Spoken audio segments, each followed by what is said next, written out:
আজকের ভিডিওতে phrase and clause চ্যাপ্টারের এটার এক্সারসাইজ দেওয়া রয়েছে next page number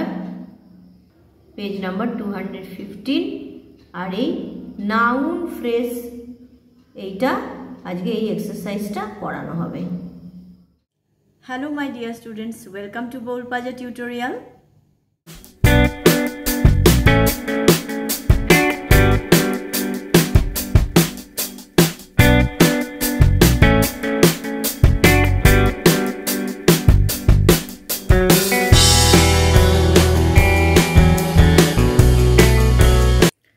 Hello my dear students, welcome to বৌলপাজা tutorial.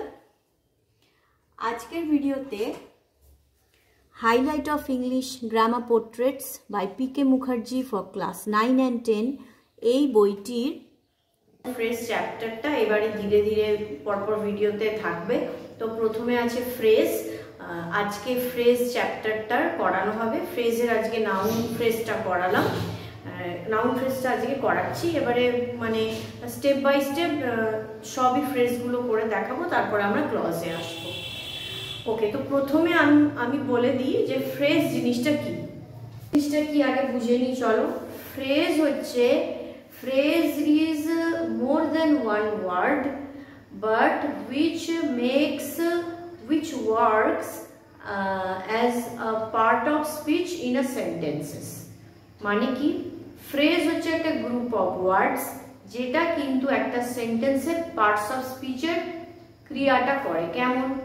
whether it is noun, whether it is adjective, whether it is verb, whether it is adverb, it depends on the meaning of the phrase। means কি, মানে ফ্রেজটা কিরকম ভাবে কাজ করে, কখনো noun হিসেবে, কখনো ভার্ব হিসেবে, কখনো অ্যাডভার্ব হিসেবে, অথবা কখনো অ্যাডজেক্টিভ হিসেবে। এইবারে কোন ফ্রেজটা কি সেটা তো আমি পরপর ভিডিওতে আসবো। ফ্রেজ তাহলে একটা সেন্টেন্সের একটা খুব গুরুত্বপূর্ণ অংশ, যার উপরে সেন্টেন্সটা দাঁড়িয়ে আছে। এই অংশটা যদি সেন্টেন্স থেকে সরিয়ে দাও তাহলে সেন্টেন্সের কোনো মিনিং হবে না। আর এই ফ্রেজের মানে যে গ্রুপ অফ ওয়ার্ডস অর্থাৎ ফ্রেজ কিন্তু পার্টস অফ স্পিচে কাজ করে।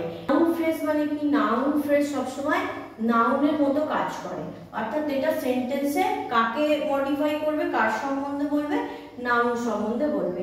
দেখো ফার্স্টের সেন্টেন্সটাই পড়ছি, all the good student of the class 10 were sent to the next room. সমস্ত ক্লাস 10 এর ছাত্রদের নিয়ে যাওয়া হয়েছিল পরের রুমে। আচ্ছা, এখানে এই সেন্টেন্সের মধ্যে নাউন ফ্রেজ কোনটা না, এইটা, all the good student of class 10। এরাই তো পারসন, এরাই তো মানে name of person, name of person মানে তো নাউন। তাহলে সমস্ত ভালো ছেলে ক্লাস 10 এর, এটা গোটাটাই হয়ে গেল নাউন ফ্রেজ। নিয়ে যাওয়া হয়েছিল নেক্সট রুমে, এটা মানে সেন্টেন্সের বাকি পার্টটা। এবার পরে চলে আসছি number 2, she likes walking alone in the park।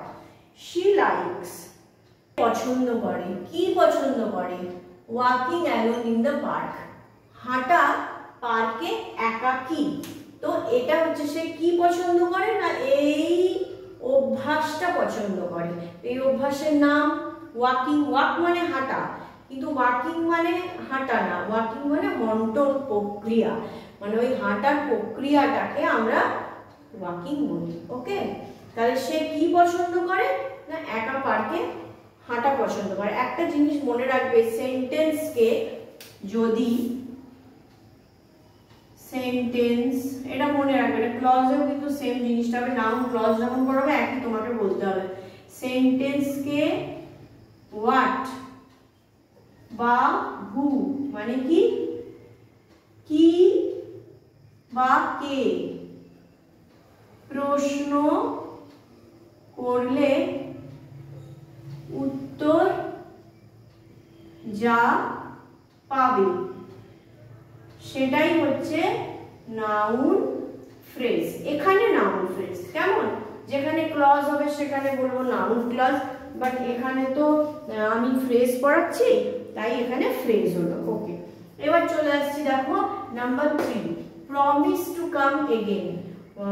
মানে কথা দাও আসার। আচ্ছা, এখানে যদি সেন্টেন্সকে প্রশ্ন করে কি প্রমিস করব, না টু কাম এগেন, এই জিনিসটাকে প্রমিস করব। হ্যাঁ, তো দেখো এটা হয়ে গেল নাউন ফ্রেজ। আমি কি প্রমিস করব, না টু কাম এগেন। নাম্বার 4 এ চলে আসছি। To say such nonsense is useless, এই রকম ধরনের কথা বলা হচ্ছে ইউজলেস। আচ্ছা, যদি সেন্টেন্সটাকে প্রশ্ন করি কি ইউজলেস, না টু সে সাচ ননসেন্স, এইরকম ধরনের বোকামির কথা বলা, সেটাই হচ্ছে ননসেন্স। হয়ে গেল, এটাই নাউন ফ্রেজ বোঝাচ্ছে। এবার পরেরটা দেখো, নাম্বার 5 বলছে early to bed and early to rise makes a man wise, তাড়াতাড়ি শুতে যাওয়া এবং তাড়াতাড়ি ঘুম থেকে ওঠা একজন মানুষকে জ্ঞানী বানায়। ওকে, এখানে কি মেক্স আ ম্যান ওয়াইজ। ওকে, যদি কি প্রশ্ন করা হয়, কি তৈরি করে একজন মানুষকে জ্ঞানী, কি তৈরি করে একজন মানুষকে জ্ঞানী, দেখো না early to bed and early to rise, এইটা হবে কি না তাড়াতাড়ি শুতে যাওয়া বিছানায় এবং তাড়াতাড়ি ঘুম থেকে ওঠা, এই অভ্যাসটা কি করে একটা মানুষকে জ্ঞানী বানায়। তাহলে এটা হয়ে গেল নাউন ফ্রেজ। এবার চলে আসছি number 6, I am to warn in time, আমি টাইম সম্বন্ধে খুব সচেতন। যদি প্রশ্ন করে কিসে সচেতন, সরি এখানে টিও হবে, আই অ্যাম টু ওয়ার্ন, আমি টাইম সম্বন্ধে সচেতন। আমি কি সম্বন্ধে সচেতন, না to warn in time, time সম্পর্কে আমি সচেতন। এইটা আমি কি সম্পর্কে সচেতন, টু ওয়ার্ন ইন টাইম। এই হয়ে গেল নাউন ফ্রেজ। পরেরটা হচ্ছে number 7, she likes to smile silently, সে পছন্দ করে নিঃশব্দে হাসতে। আচ্ছা, কোশ্চেন যদি করা হয় প্রশ্নকে কি পছন্দ করে, না টু স্মাইল সাইলেন্টলি, নীরবে হাসতে পছন্দ করে বা বিনা শব্দে হাসতে পছন্দ করে। তাহলে টু স্মাইল সাইলেন্টলি হয়ে গেল noun phrase. Number 8, she is the most naughty girl in the school, সে হয় সবচেয়ে বদমাইশ মেয়ে স্কুলে। ওকে, এখানে অ্যানসার কি হবে, সে হয় কি, দেখো প্রশ্ন করা হচ্ছে কি, না the most naughty girl in the school, সবচেয়ে দুষ্টু মেয়ে স্কুলে। তাহলে সে কি হয়, সবচেয়ে বদমাশ মেয়ে স্কুলে। দেখো নাউন ফ্রেজ হলো এইভাবে, কে বা কি প্রশ্ন করলেই উত্তরটা পেয়ে যাবে। কোশ্চেন নাম্বার 9 এ চলে আসছি, walking in the morning is good for health. আচ্ছা, সেন্টেন্সটাকে যদি প্রশ্ন করি কি ভালো হেলথের পক্ষে, না ওয়াকিং ইন দ্য মর্নিং, তাহলে এটা হয়ে গেল কি না নাউন ফ্রেজ। ওকে, এইবারে চলে আসছি নাম্বার 10, টু এর ইজ হিউম্যান, ভুল করাই হলো মানুষ, অর্থাৎ মানুষ মাত্রই ভুল করে। তো কি হলো মানুষ, না টু এর, এটা হয়ে গেল নাউন ফ্রেজ।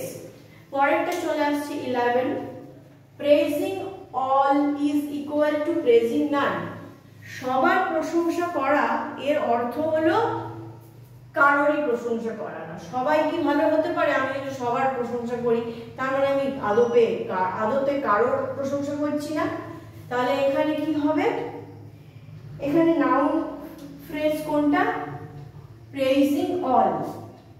কি যদি প্রশ্নকে মানে কোশ্চেনটাকে প্রশ্ন করা হয় কি ইকুয়াল টু প্রেজিং নান, মানে কারোরই প্রশংসা করা না এর সঙ্গে কি ইকুয়াল, না প্রেজিং অল, সবার প্রশংসা করা।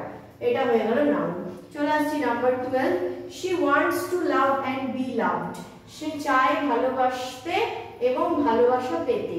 সে কি চায়, she wants to love and be loved, সে চায় ভালোবাসতে এবং ভালোবাসা পেতে। চলে আসছে 13, playing cricket is the style of day, মানে এখন ক্রিকেট খেলা হচ্ছে স্টাইল। ওকে, অ্যান্সার কি, প্লেইং ক্রিকেট। কি হয় স্টাইল দিনে, মানে এখনকার দিনে স্টাইল কি, না প্লেইং ক্রিকেট। হয়ে গেল number 14, I know how to teach teach you a lesson, আমি জানি তোমাকে কেমন করে শিক্ষা দিতে হবে।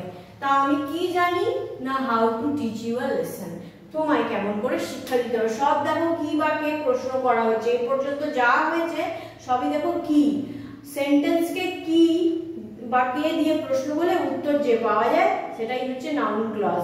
দেখো, she is happy to meet all her friends, সে হয় খুশি দেখা করে তার সমস্ত বান্ধবীদের সঙ্গে। ওকে, এখানে কি হবে, এখানে হচ্ছে সে হয় কি না, সে হয় হ্যাপি টু মিট, দেখা করে অল হার ফ্রেন্ডস, সে কি হয় না, she is happy to meet all her ফ্রেন্ডসটা আলাদা, এটা নাউন ক্লজের মধ্যে পড়বে না। সে কি হয় না, সরি নাউন ফ্রেজের মধ্যে পড়বে না। সে কি হয় না, সে হয় হ্যাপি টু মিট। তাহলে নাউন ফ্রেজের এখানে ছিল 1 থেকে 15, নাউন ফ্রেজের আমরা 1 to 15 সমস্ত কোশ্চেনের অ্যান্সার সলভ করে দিলাম। যদি কোনো রকম সমস্যা থাকে আবারও বলছি জানাবে, কমেন্ট সেকশনে জানাবে, ইনস্টাগ্রামের ইনবক্সে মেসেজ করতে পারো, ফেসবুকের ইনবক্সে মেসেজ করতে পারো। এছাড়াও আমার ফোন নাম্বার দেওয়া রয়েছে, ফোন করেও সরাসরি আমার সঙ্গে কন্ট্যাক্ট করতে পারো। আবার বলবো, চ্যানেলকে অবশ্যই লাইক, ভিডিওকে অবশ্যই লাইক করো, শেয়ার করো আর সাবস্ক্রাইব করো। I wish you everybody a studious and prosperous educational life. May God bless you. Bye.